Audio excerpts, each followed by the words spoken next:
flames died down a little today, but the death toll from the South Coast firestorm has grown.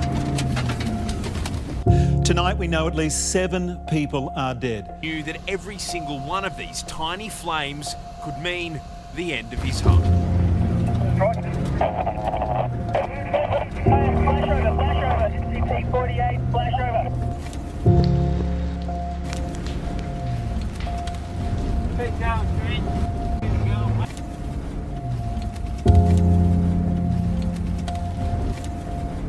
We are returning from this area. Returning back to Lock Water Tanker. Copy. Watch 38 coming down here. Fires on the road already. Já vás zdravím, přátelé. Dneska se vidíme u dalšího videa. Bohužel úplně ne u veselého tématu, a tím tématem jsou požáry v Austrálii. Kdo vůbec nevíte, kdo jsem, tak já jsem Honza, žiju už přes 2 roky v Austrálii a poslední dobou se snažím tvořit nějaký určitý content pro lidi tady na YouTube.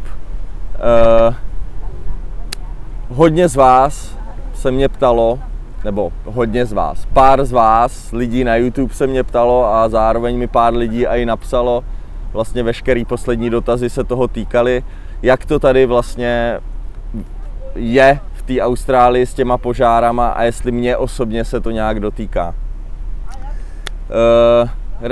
Původně jsem tohle video nechtěl ani natáčet, nechtěl jsem se tomu věnovat, protože si myslím, že je to strašně široký téma a nejsem žádný odborník ani na politiku, ani na environmentalismus, takže jsem se vůbec do tohohle nechtěl pouštět, ale pak jsem si řekl, že vám místo toho, abych vám říkal, co je dobře a co je špatně, tak vám můžu ukázat pohled člověka, který tady žije a vlastně jak se to týká běžných lidí, kteří žijou třeba v Sydney. Jak můžete vidět tady všude za mnou, týká se to běžných lidí tady v Sydney. To, co vidíte za mnou, tak není mlha, je to kouř, který se semka vane z požárů, který panujou ne přímo v Sydney, ale v blízkém okolí Sydney. Blízký okolí Sydney beru hodinu a půl až 2 autem od Sydney, kde vlastně hoří národní parky a spousta veškerý historie, zvířat a všeho možného, co jste mohli za poslední 3 týdny na internetu asi vidět. Na jednu stranu jsem rád, že se tohle začalo řešit na internetu, že to řeší spousta vlivných osobností, že to řeší celebrity český, influenceři, že se to dostalo do zpráv, ale bohužel si myslím, že je to docela pozdě, protože ty požáry tady panují už od začátku listopadu třeba a do médií se to dostalo až kolem Vánoc nebo koncem nového roku. Takže vlastně se divím, jak to, že se z toho stal takový fenomén až poslední dobou. Abych uvedl nějaký čísla nebo co se vlastně děje, tak hoří obrovská část Austrálie. Dneska jsem se na oficiálním Twitteru místních hasičů dočetl, že zhořelo přes 13 milionů hektarů půdy, což znamená rozloha velká asi jako Anglie. A jen tak pro porovnání, poslední obrovský požáry, které byly v Amazonii, jestli si pamatujete, tak tam zhořelo asi 980 000 hektarů a tady už zhořelo 13 milionů hektarů, což je prostě víc než 13krát víc než v té Amazonii. Tím pádem do ovzduší jde strašné množství oxidu uhličitého a vzniká globální oteplení a takové ty věci, které asi všichni víte a dostává se k vám. Pojďme se dostat k tomu, jak se to teda týká mě nebo lidí, běžných obyvatelů Austrálie, Sydney. Týká se nás to tak, že člověk se ráno zbudí a všude vidí kouř, cítí kouř, má pocit občas, jak když by se zbudil v ohništi, smrdí spálený kouř, spálený dřevo, Prostě jak když děláte táborák a vlezete si k ohni, tak nějak je to asi podobně. Dokonce se mi stalo, že jsem chodil i po venku a večer jsem měl na smrádlý hadry. Někde se píše, že kvalita vzduchu se rapidně zhoršila a srovnává se to, že průměrně člověk vydechá škodlivin, jak kdyby vykouřil 35 cigaret denně, což já teda úplně tomu nevěřím a rozhodně se to neděje každý den. Vlastně děje se to jenom, když fouká vítr směrem od těch požárů směrem do města, což se děje třeba 2krát do týdne, bych řekl, průměrně. Takže ne úplně často. Takhle se nás to dotýká z fyzického hlediska. Samozřejmě všechny se to tady dotýká z citového hlediska, kde jsou toho plný zprávy, je toho plný internet, všichni kamkoliv přijdete, tak se to řeší. Vidíte spousty hororových obrázků, uhořelých zvířat, zhořelých baráků, bytů, už umřelo víc než 24 lidí do dnešního dne, uhořelo přes 500 miliardy zvířat, což je obrovský číslo a zhořelo několik set nádherných přírodních parků, který už se jen tak asi během následujících desítek let neobnoví. Takže to se dotýká člověka podle mě jako úplně nejvíc než nějaký kouř nebo problémy s uzavřenýma silnicama vůči těm požárům. Takže to by bylo jen tak na úvod. Každýho člověka musí určitě napadnout otázka, jak vlastně tyhle požáry vznikají. Má to několik různých důvodů. Může to být bouřkou, může to být nějaká autonehoda, může to být odhozená cigareta, může to být vlivem člověka, nebo to může být vlivem přírody. Není to všechno jenom vlivem člověka. Zároveň jsem se i dočetl, že v severním teritoriu v savanách existují ptáci, 2 druhy jestřábů, kteří vlastně roznášejí žhavý klacky, který vynesou do vzduchu a hodí to třeba o 50 metrů dál a úmyslně zakládají ty požáry, aby potom mohli vidět tu svoji potravu a zároveň, aby vylezly červy z té půdy. Takže tohle se děje na běžné fázi, ale neděje se to v takovém množství, jako se to děje teď. Tak proč se to děje teď a takhle tolik? Má to jednoho společného jmenovatele a ten společný jmenovatel jsou extrémně vysoké teploty, velký sucho a silný vítr. Jak můžete vidět, tak tady prostě pořád fouká a děje se to každý den s tím, že už strašně dlouho pořádně nepršelo, vždycky zaprší jen tak chviličku a to je během pár minut pryč. Takže vítr, silné teploty a sucho, to je společný jmenovatel pro to, aby ty požáry vlastně mohly pokračovat dál a byly strašně těžký uhasit. Zároveň lidi se dělí na 2 tábory. Jedni to svádějí na politiku a druzí to svádějí na environmentalismus, globální oteplování a všechny ty věci s tím spojený. Já se moc dobře nevyznám ani v jednom. Popravdě politice se snažím vyhejbat, jak to jenom jde, snažím se řešit svoje věci a do politiky se moc nemíchat, ať u nás, tak tady v Austrálii, a nějaký obrovský environmentalista taky nejsem, takže místo toho, abych vám tady říkal nějaký polopravdy a nějaký věci, které jsem se dočetl z nějakých třeba článků, které nemusí být úplně pravda, protože všichni víme, kolik dezinformací v dnešní době koluje, tak vám spíš zkusím popsat, jak třeba ta společnost to tady vnímá a vlastně proč se to rozdělilo, nebo proč ty lidi jsou nespokojení a tak dále. Prvně se dostaneme k tomu, že tady v Austrálii jsou strašně komplikovaný zákony. Ty Australani si to dělají sami a víceméně dost často se stává, že jeden zákon se kreje s druhým, tím pádem ty možnosti těch lidí nebo úřadů jsou i taky dost omezený. Jeden případ za všechny. Já osobně jsem chtěl jet pomoct hasit tyhle požáry, nechtěl jsem být jenom tady a přihlížet, tak jsem volal do Červeného kříže, jestli jim můžu nějak pomoct, jestli můžu jet někam pomoct hasit. Oni mi řekli, že je to skvělý, že mám zájem, ale že musím mít zkoušky na dobrovolného hasiče, což je docela logický, že pokud chcete dělat nějakou takovouhle věc, tak musíte mít určitou nějakou znalost odbornou na to, aby vás pustili někam do požáru. Tak jsem řekl, že nemám a zeptal jsem se, jaká je možnost ty zkoušky získat, a oni mi řekli, že pokud nejsem občan Austrálie, tak bohužel, ale že zákon neumožňuje to, aby cizinci si udělali zkoušky na dobrovolného hasiče, ačkoliv je tady stav ohrožení, tak aby pomáhali hasit. Jo? Tím si můžete uvědomit to, že kolik vlastně tady je strašně moc lidí z celého světa, co nejsou Australani, co by třeba rádi pomohli, ale prostě skrz zákon nemůžou. Zároveň Australani nemají svého prezidenta, Austrálie spadá vlastně pod Velkou Británii, ale mají vlastního předsedu vlády, kterým je Scott Morrison.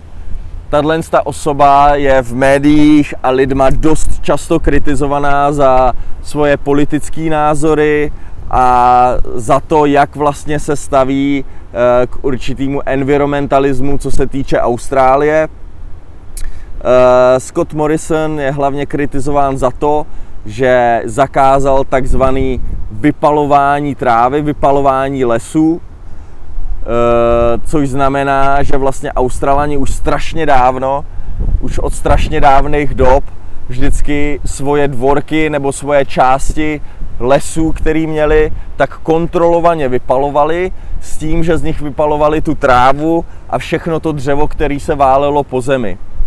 Řeknete si, že to je asi logická věc, že to zakázali, aby právě nevznikaly tyhle požáry a nešly emise do ovzduší. To si ta vláda myslela taky a na základě útlaku takzvaných zelených, to jsou skupinky lidí, nebo v dnešní době už jsou i ve vládě, tak zakázali tady tohle vypalování. Opak se stal ale pravdou a ukázalo se, že pokud se tohle vypalování neděje, tak vlastně když vznikne ten požár, tak ten požár má strašně volnou cestu k tomu, aby mohl pokračovat. Tím, že vlastně ta půda byla dřív vypálená na určitých místech, tím se zamezilo k tomu, aby se ty požáry šířily. Jak všichni víte, tak oheň potřebuje k tomu, aby hořel, tak potřebuje palivo. To palivo je dřevo a tráva. Když to palivo nemá, logicky nemůže hořet. Jo? Tím pádem prostě teď se všude válí strašně moc trávy, strašně moc suchý trávy a strašně moc dřeva na zemi a ty požáry prostě mají volnou cestu k tomu, aby se nekontrolovaně šířily a nabyly obrovských rozměrů k tomu, aby už je nikdo nezastavil. Zároveň Scotta Morrisona kritizují taky za to, že když vlastně Austrálie čelí jední z největších krizí současnosti, tak on odjel na Havaj se svojí rodinou na dovolenou, kde vlastně strávil několik dní a až nátlakem lidí a ostatních členů vlády se uráčil přijet zpátky a začal řešit situaci. Spousta lidí po návratu si s ním odmítá podat ruku, dost často ho konfrontují a jakoby s prostejma slovama běžný občané, když někam přijede, takže ta situace začíná být docela vyhrocená a bude ještě asi docela zajímavý se podívat na to, jak to tady v budoucnu bude s tou vládou probíhat. Část lidí číslo 2, která to nesvádí na předsedu vlády a zelený, ale svádí to na environmentalismus a globální oteplování, což asi všichni víme. To je věc, která se prostě děje. Otázkou zůstává, což je taková otázka k zamyšlení, jestli to globální oteplování není součástí nějaký dlouhodobý fáze planety a my zrovna teď jsme jenom součástí určitý té části, kde se to děje.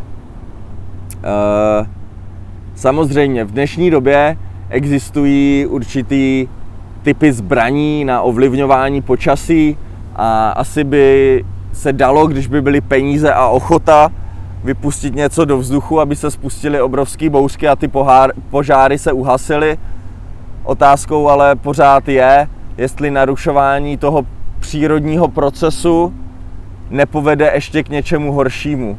Jo? Jak jsem popisoval to s tím vypalováním té půdy, kdy už to lidi dělali od pradávna a teď se to přestalo dělat a rapidně se to zhoršilo, tak otázkou je, jestli by, když by se něco vypustilo do ovzduší, aby to uhasilo ty požáry, aby se nenarušila ta přírodní nějaká spirála a my jsme se nedostali do takového toho začarovaného kruhu, asi jako když si půjčíte prachy v bance a snažíte se tu splátku splatit tím, že jdete do jiné banky a tam si vezmete ještě větší půjčku a zamáznete tu první, tou druhou a dostanete se tady do takového začarovaného kruhu. Takže otázkou je, jestli to globální oteplování má nějaké řešení v současnosti a jestli to bude efektivní. Samozřejmě najdou se lidi, kteří budou říkat, že krávy strašně prděj a skleníkový plyny a tak dále. Je to prostě balíček všeho, není to jedna věc, takže nedá se ukázat asi na jednoho viníka, i když bychom strašně rádi, nebo lidi by strašně rádi ukázali na jednoho viníka, co za to všechno může. Ale zároveň dneska jsem se i dočetl, že v nějakém roce 1970 tady byly požáry, které byly ještě dvakrát horší. Nebyly to teda požáry v New South Wales, ve kterým žije spousta lidí, ale byly to právě požáry jakoby v centru Austrálie, kde skoro nic nežije nebo nikdo nežije a vlastně nezasáhly tolika lidí. Takže spíš je potřeba se zamyslet taky nad tím, že ty požáry se tady děly se ty obrovský požáry, akorát se o nich tolik nevědělo. Za prvé, protože se neděli tak blízko lidí, a za druhý, protože neexistoval internet a vlastně ty zprávy se nemohly takhle rychle šířit jako v současnosti, kdy vlastně něco se stane a během pár hodin už o tom můžou lidi vědět v České republice, dejme tomu, na druhém konci světa. Dřív to tak prostě nebylo. Horko těžko se dostalo nějaká zpráva z Austrálie, že hoří les, se dostala za komunismu do českých zpráv. Jo. Já jsem teda za komunismu nežil, ale troufám si tvrdit, že to bylo hodně ojedinělý, jestli se to vůbec někdy stalo. Díky bohu se v dnešní době našli i lidi, kteří přesto, že vláda s tím jakoby nechce úplně nic moc dělat, nebo to je špatný slovo, ale nedělá s tím všechno to, co by asi mohla, tak zakládají třeba veřejné sbírky. Jedna australská komička tak založila sbírku a během několika dní se vybralo, dnešním dnem je to myslím, že něco přes 45 milionů dolarů, což je obrovský číslo. Jo, skládají se tam lidi z celého světa a je úplně neskutečný vidět, co všechno lidi dokážou udělat, když se semknou dohromady a stane se nějaká takováhle katastrofická situace. Takže díky moc všem, kdo jste třeba něco poslali, nějaký donation, a myslím si, že ty peníze z téhle sbírky určitě budou využitý dobrým směrem. Zároveň vás ale prosím, vás ostatní, kteří třeba ještě chcete přispět a viděli jste, že nějaká Jiřina z Horní Dolní založila sbírku na Facebooku, kam dala žíznivou koalu a napsala tam, jak vybírá peníze pro zvířata v Austrálii. Bohužel dnešní doba je taková, že lidi si chtějí přivydělat na čemkoliv. Jo? Takže dost často se i stává, že tyhle sbírky jsou prostě podmětem k tomu, aby se lidi jenom obohatili a těm zvířatům nepošlou ani dolar, ani korunu. Takže jestli chcete přispět, přispějte přímo na tu největší sbírku, která zatím existuje, nebo třeba přímo na sbírky Červeného kříže, kde si můžete být jistý, že ty peníze budou vlastně putovat tam, kam mají. Jo, těch sbírek oficiálních je víc, ale prosím, podívejte se tam, kam přispíváte, ne jenom na to, že Ludmila z Brna řekla, že pomůže koalám. Takže prosím na to pozor. Tímhle s tím bych to asi tak nějak uzavřel.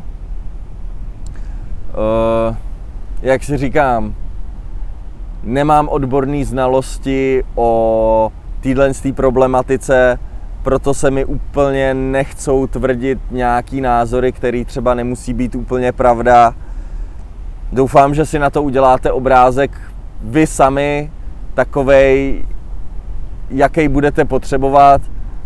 Já jsem vám se snažil ukázat jenom pohled člověka, běžného člověka, který to vnímá v dnešní době v reálném čase přímo, chtěl bych říct u zdroje, ale u zdroje to samozřejmě není, protože nežiju v oblastech přímo, kde to hoří, nežiju s lidma, kterým zhořely byty, kterým zhořely firmy, kterým se rozpadl, dejme tomu, celý svět, nebo kterým uhořel, nedej bože, příbuznej.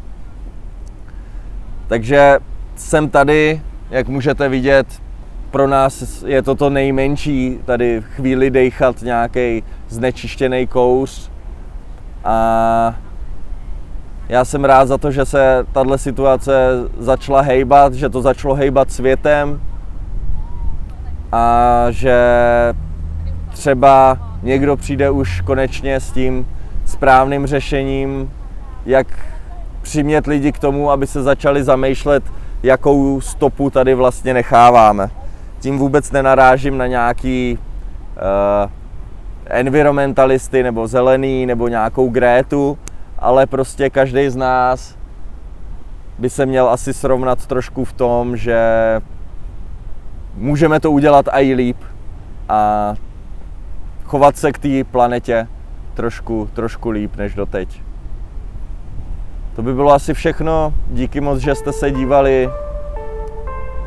Děkuju vám všem, jestli jste třeba přispěli a vidíme se příště už u něčeho veselějšího. Ahoj. Pode mnou země a nade mnou nebe, mám svobodu, kterou mi nikdo neveme. Nemáte nade mnou moc ani jeden a nikdy mě neudržíte v té cele. Potřebujete mě mít ve svém těle, pár dní bez země a nebudeš celej. To díky mně chodíš po zeleném světě a můžeš se radovat, že to tu kvete. Každý den se do mě serete, nevíte, že jsem dal život všemu, co žerete. Hoří mi na hlavě ropa, já nemůžu dejchat, no dusíte fakt jenom sebe. Fakt jenom sebe, dusíte fakt jenom sebe. Hoří mi na hlavě ropa, já nemůžu dejchat, no dusíte fakt jenom sebe. Padám ti na hlavu, kdykoliv leje, kdykoliv budu chtít, otevřu nebe. Kdykoliv budu chtít, vlezu do země a rozpustím na kaši celý ten celek. Já seberu ti tvoji střechu i s domem, vytrhám mosty a potopím lodě, pak vemu ti rodinu, potomky s Bohem. Nechtěl jsem, nemůžu za vaši bolest. Někdy tu sílu neovládám, sorry, je to jak zatmění, pak přijde bouře. Hromy a blesky a hromy, už blíží se konec, tak kde je ten Noé? Kdykoliv budu chtít uhasit oheň, nebude problém, stačí malej moment. Zároveň padám na děti před Bohem, já nejsem tvůj nepřítel, pokud jsi skromnej. Pokud mě umíš používat dobře, tak budu ti sloužit, nebudu tvůj soupeř. Když já budu zdravej, tak ty budeš OK, když já budu v hajzlu, tak ty budeš v hrobě.